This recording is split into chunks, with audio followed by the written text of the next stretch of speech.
Tezo, Tezo. Dur diyorsun lan. Tezo, Tezo. Bana ne açsan orada? 5 tane tavuk yumurtladım. Aa, o horoz ne yumurta mı? Bəs bu nədir yumurtladı? Run.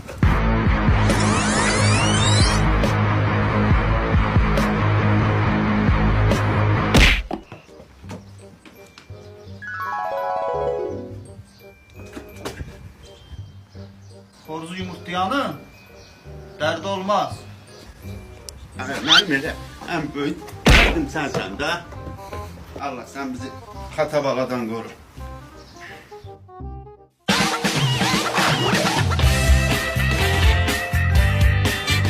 Hatta bala.